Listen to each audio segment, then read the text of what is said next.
Even if it is something for a tourist, those design images are still, solid, deep, quite, some of them can be complex, some of them can be quite simple, but the design or the meaning of the designs, there's always a history of that design. So what happens is, like now, for us to learn a lot, we have to go and look at the old stuff. We have to look at the old stuff because that teach us about forms, teaches us about design elements, how they work together with form and design. And then from there, what happens is we learn more about the form, and then from there you're actually intrigued about the meaning of those forms, the meaning of those shapes, the meaning of those little tiny details. What does that mean?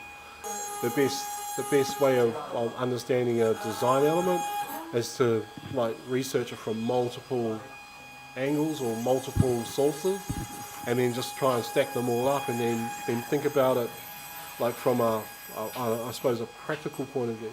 Why did they do it like that? Why did they shape that like that? And why is this form like that? What's the function of it? How does the function dictate what the form is? So there's a lot of those things. These are sort of a European saying that form follows design. The way I sort of believe it is that Māori have always, their form or their work has always followed function. So it always has a purpose. There's always something. There's always a reason why it's done that way. So whether or not it's just like one of our guys is making weapon forms now. We were discussing certain design elements on it just before about why is this shaped like that, and then we talk about the function, and we talk about, well, the shape is like this to achieve this result, and you think, yeah, no, that makes sense.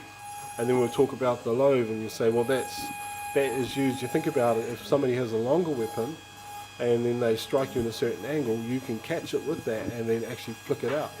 And then it makes sense. It's almost mathematical. A lot of the designs and patterns are mathematical, so they're set up in proportions, and they're set up in different shapes to balance out. So everything is done, and it's all those design terms that you learn at school. From a Māori point of view, from an indigenous cultural point of view, those design elements were already understood, but in a different way. They didn't have a flash name for it. It was just, the aesthetics of how they did things made the piece look really good, or it didn't look good, because of those basic fundamentals weren't quite right.